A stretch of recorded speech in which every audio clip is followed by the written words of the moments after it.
కేసీఆర్ ను మళ్ళా మొలకెత్తనీయడంట. నేను ఆయన చెప్తున్నా రేవంత్ రెడ్డికి, నువ్వేంద్రా కేసీఆర్ ను మొలకెత్తనీయకపోయేది? తెలంగాణనే మొలిపించిన మొగోడు మొనగాడు కేసీఆర్.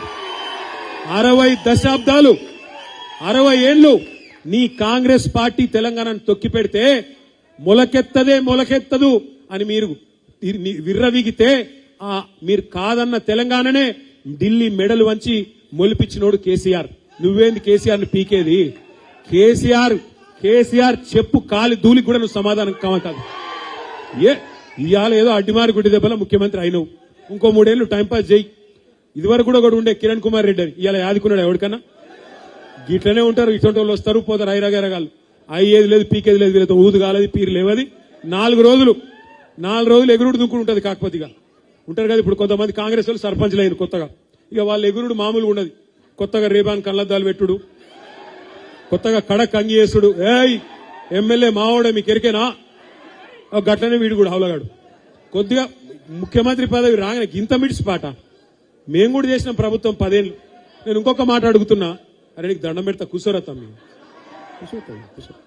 ఇంకొక మాట నాకు తెలియక అడుగుతున్నా. మీరు ఒక్కసారి జనగామలో ఇప్పుడు పల్లా రాజేశ్వర రెడ్డి గారు చెప్పారు, అన్నా యూరియా బస్తాలు దొరుకుతలేవని చెప్పారు. వాస్తవం, రాష్ట్రంలో ఒక జనగామల కాదు, మొన్న మహబాద్ పోతే అక్కడ గిరిజన రైతులు వచ్చి చెప్పారు, సార్ షాపులో యూరియా లేదు. మరి యాప్లు ఉంది కదా కదా నేను అడిగిన, యాప్ పెట్టిండట కదా, యాప్ అంటే సార్ షాపులు ఉంటాయి కదా సార్, యాప్లో దొరికేది యాడికెళ్ళి దొరుకుతుంది అని ఆయన బట్ట. ఇప్పుడు షాపులో లేదు, యాప్లో లేదు, కొత్తగా కార్డు అట, గ్యారంటీ కార్డులు అయిపోయినాయట, ఇప్పుడు యూరియా కార్డు అట. లోపల సరుకుంటే కదా, లోపల విషయం ఉంటే, లోపల ఏమైనా ఉంటే యాప్లా యూరియా దొరుకుతుంది. మరి కేసీఆర్ గారు ఉన్నప్పుడు ముఖ్యమంత్రిగా ఈ యాపులు షాపులు ఈ బాధ మనకు లేకుండా ఎందుకో? ఎందుకంటే కేసీఆర్ రైతు, రేవంత్ రెడ్డి లెక్క రియల్ ఎస్టేట్ బ్రోకర్ కాదు. అందుకే రైతు కాబట్టి, రైతు కష్టం తెలుసు కాబట్టే కేసీఆర్ గారు రైతుకు కష్టం తెలియకుండా మీకు టైంకు నాట్లేసే టైంకు మంచిగా మీ ఫోన్లన్నీ టింగు టింగు టింగు అనుకుంటా రైతు బంధు పడుతుండే. ఇవాళ ఎక్కడ కావాలంటే అప్పుడు టైంకు ఎరువులు, టైంకు విత్తనాలు కేసీఆర్ ఉన్నప్పుడు తిప్పలు లేకుండా ఉండే. 24 గంటల కరెంటు బ్రహ్మాండంగా వస్తుండే. ఏ టైం కావాలంటే ఆ టైంలో మోటార్ నడుపుకునే అవసరం ఉండే. లో వోల్టేజ్ ఎన్నడూ లేదు కేసీఆర్ గారు ఉన్నప్పుడు. బ్రహ్మాండంగా రైతుకు కాలం గడిచింది. కానీ ఇవాళ పరిస్థితి ఏంది, ఎంత దారుణంగా ఉన్నది నాకంటే బాగా మీకే ఎరక. చేనేత కార్మికుల గురించి చెప్పిండు పల్లా రాజేశ్వర రెడ్డి గారు. ఒకరు కాదు, 2 కాదు, ఇప్పటికి దాదాపు 48 మంది చేనేత కార్మికులు మళ్లీ కాంగ్రెస్ ప్రభుత్వం వచ్చినాక ఆత్మహత్య చేసుకున్నారు. చేనేత మిత్ర అనే పథకం పోయింది, నేతన్నకు చేయూత అనేది పోయింది. ఒక్కటంటే ఒక్క పథకం కూడా ఇలా అమలు అయితలేదు. ఇక్కడ నుంచి ఒక సోదరుడు జనగామ నుంచి నాకెప్పుడు మెసేజ్ పంపిస్తా ఉంటాడు సోషల్ మీడియాలో, అన్నా మాకు చేనేత రుణమాఫీ అని చెప్పిండ్రు, రుణమాఫీ కాలేదన్నా మాట్లాడండి అని చెప్తున్నాడు. ఆ హౌస్ లో పోయి శాసనసభలో మాట్లాడదామంటే అది గౌరవ సభ లెక్క లేదు, కౌరవ సభ లెక్కున్నది. మందబలంతోని మీదవాడు, ఒర్లుడు, తిట్టుడు, బూతులు మాట్లాడే ఇవాళ బూతుల సభ తప్ప అదేమన్నా శాసనసభ లెక్కుందా? ఒక్కసారి మీరు ఆలోచించాలని చెప్పి నేను కోరుతా ఉన్నా. ఇంకా ఆ సభకు కేసీఆర్ నువ్వు రా అంటాడు. కేసీఆర్ గారు ఒక ప్రెస్ మీట్ పెడితేనే నీ లాగు దడిచిపోయింది. నువ్వు కేసీఆర్ గారి గురించి అసెంబ్లీకి రా రా అంటే ఆయన గిన్న వస్తే గుండాకి అక్కడనే వస్తాడు, ఆయన పొట్టోడు అక్కడనే పోతాడు. మనం చూసినాం, ఇసంటోళ్ళని మస్తుగా చూసినాం. అందుకే మీరెవ్వరు కూడా పెద్ద ఆందోళన పడే అవసరం ఏం లేదు. 3 మున్సిపాలిటీలు ఉన్నాయి మీకు జనగామల. మీరు మొన్ననే సర్పంచులు బ్రహ్మాండంగా గెలిపించుకున్నారు, చాలా సంతోషం. 3 మున్సిపాలిటీలు మీకున్నాయి. 3 మున్సిపాలిటీలు కూడా ఇటు 4 జనగామ, చేర్యాల, గన్పూరు, తొర్రూరు కూడా ఇళ్ళకే వస్తుందా? తొర్రూరు ఇళ్ళకి రాదు. సో మీకు 3 మున్సిపాలిటీలు ఉన్నాయి. మరి 3 పల్లా రాజేశ్వర రెడ్డి గారి నేతృత్వంలో, డాక్టర్ రాజయ్య గారి నాయకత్వంలో గెలిచి రావాలి అని, గెలిచి వస్తారని చెప్పి నేను మనస్ఫూర్తిగా విశ్వాసం వ్యక్తం చేస్తున్నాను. అయితే ఒక్క రిక్వెస్ట్, గెలిచిన సర్పంచులు, జెడ్పీటీసీలు మీకు బాధ్యత ఉన్నది.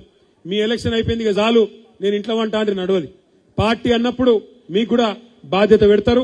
దయచేసి మీరు కూడా రావాలి. మీరు కూడా తలా ఒక వార్డు ఇన్ఛార్జ్ తీసుకోవాలి, తప్పకుండా తిరగాలి.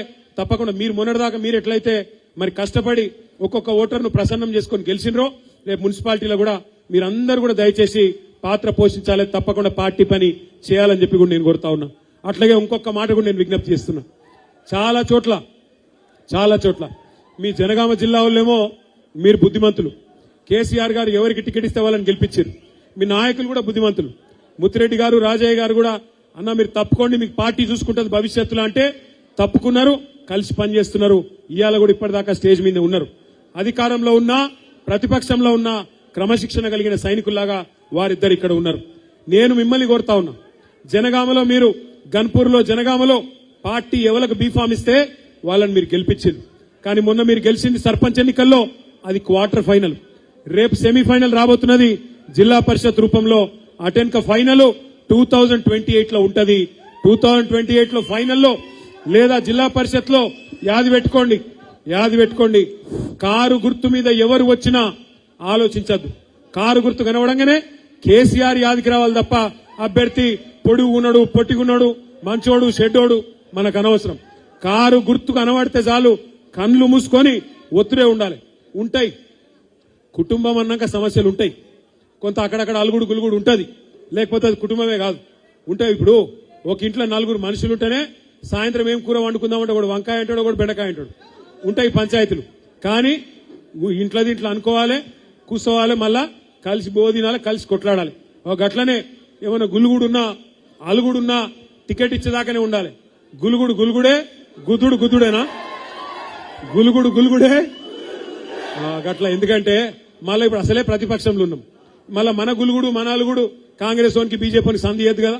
అందుకే దయచేసి నేను కోరేది, బీఫామ్ ఒక్కలకే వస్తుంది కాబట్టి ఆ వచ్చిన వాళ్ళు తప్పకుండా అన్ని ఆలోచించే వారికి పార్టీ టికెట్ ఇస్తుంది కాబట్టి కళ్ళు మూసుకొని కారు గుర్తు మీద ఎవరుంటే వాళ్ళు కేసీఆర్ అనుకొని ఓటు ఒత్తాలి. ఇక రెండో మాట సర్పంచ్ జర ఆగుర్రా భయ్.